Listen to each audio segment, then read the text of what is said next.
तो स्वागतम आप सभी को। आज हर एक असमीज लोगों के लिए एक खास दिन है क्योंकि आज है बोहाग बिहू का उरुका।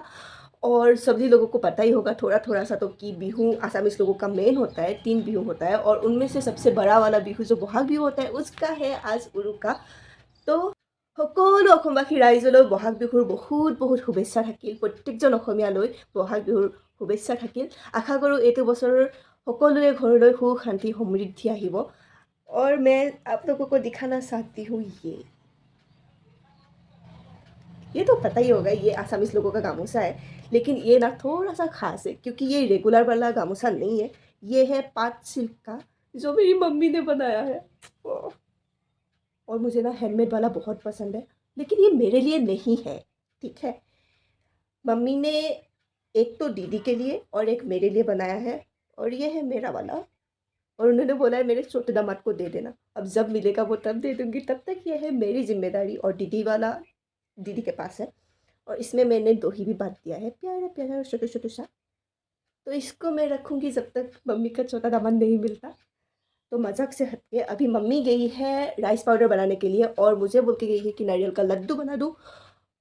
और बोल दूँ हम लोग मिक्सर ग्राइंडर में वो राइस पाउडर नहीं बनाते, मतलब जो गाँव में रहते हैं उन लोगों के पास अलग सा एक हथियार रहता है बनाने वाला, मतलब अलग सा प्रोसेस रहता है राइस पाउडर बनाने वाला। तो मम्मी अभी राइस पाउडर बनाने के लिए गई है और मुझे बोल के गई है कि नारियल का लड्डू बनाने के लिए। तो चलिए बनाते हैं नारियल लड्डू, आसामीस वाला, सिंपल वाला।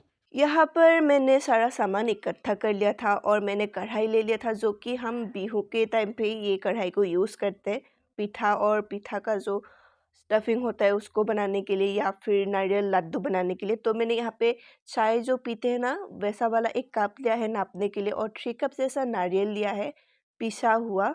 और फिर उसी कप से मैंने 2.5 कप चीनी लिया था और फिर हाथों से ऐसे मिला लिया था। फिर उस कढ़ाई को लो फ्लेम पे गैस पर चढ़ा दिया था।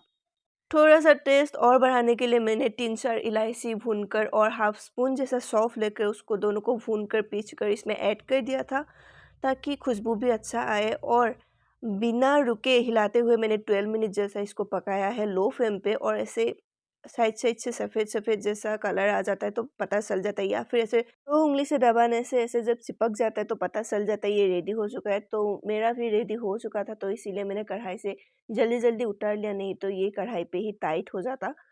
फिर मैंने अपने हाथों से 3 उंगली को यूज़ करते हुए ऐसे पहले तो रफ वाला राउंड बना लिया था और फिर मैंने यहाँ पे अपने दोनों हाथ में थोड़ा सा पानी ले लिया है क्योंकि ये चिपक जाता है। तो दोनों हाथ को यूज़ करते हुए मैंने गोल मतलब पूरा राउंड वाला एक बना लिया था। तो ऐसे ही इसी प्रोसेस में हम लोग एक के बाद एक लड्डू बनाते हुए जाएंगे।